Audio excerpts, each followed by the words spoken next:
Assalomu alaykum barchaga. Demak, navbatdagi kun masalasi esimni ko'rib chiqamiz. Drozofila miofasiyasida ko'zining qizilligi va mo'ylovining kaltaligi ko'zining oq va mo'ylovining uzunligiga nisbatan dominant belgi hisoblanadi. Demak, ko'zni qizilligi oqligiga nisbatan, mo'ylovining kaltaligi uzunligiga nisbatan dominantlik qiladi ekan. Va bularning barchasi jinsiy X xromosomaga birikkan holda eslanadi. Qanotining kalta bo'lishi esa uzun bo'lishiga nisbatan resessiv belgi bo'lib, avtosoma xromosomasida nasldan naslga o'tadi.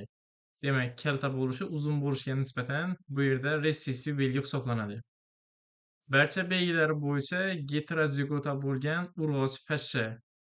Demak, barcha belgilari bo'yicha urg'ochi bo'lgan pashsha. Ushbu belgilar bo'yicha resessiv genotipli erkak pashsha bilan chatishtirildi. Demak, barcha belgilar bo'yicha resessiv bo'lgan erkak pashsha bilan chatishtirilgan. Natijada olingan F1 avlodning 1200 tasidan pashshalar 25% qizil ko'zli, mo'ylovi uzun urg'ochi olingan. Demak, quyida ota-ona genotipini yozib oldik. Endi undan gamet olamiz. Birinchi ona organizmdan katta D va X ning birinchi gametasi. Keyin ikkinchisini olamiz.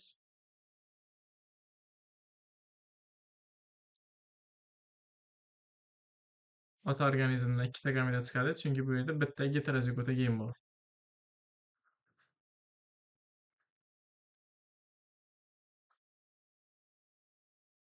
Demak, savolda olingan pashshalarning 25% qizil ko'zli, mo'ylovi uzun, urg'ochi bo'lgan. Demak, ko'z qizil bo'lish uchun katta, mo'ylov uzun bo'lish uchun kichik bu. Bizga mana shundaylar kerak. Urg'ochilar ichidan. Demak, qaraydigan bo'lsak, bu yerda katta bu. Demak, bunda yo'q. Biz bu tipdagi masalani oldin ham ishlaganmiz.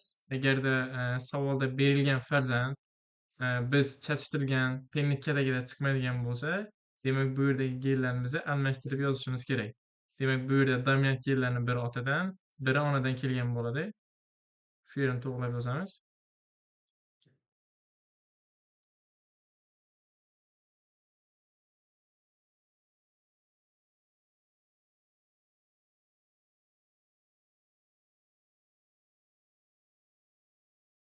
Demak, bizga doim farzand ota-ona genotipini aniqlab olish uchun kerak.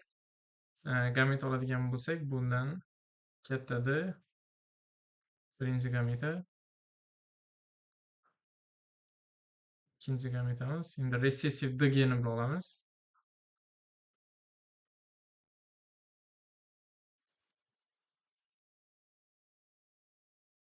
Keyingi kichik D bilan oxirgi gameta. Demak, bunday qidiradigan bo'lsak, A katta, B kichik, bitta, ikkita. Ya'ni 2 taqsim 8, bu yerda 25% beryapti. Demak, ota-ona genotipimizda to'g'ri topib oldik.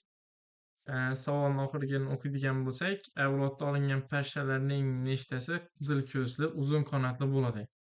Demak, qizil ko'z bo'lish uchun A katta, uzun qanot bo'lish uchun bu yerda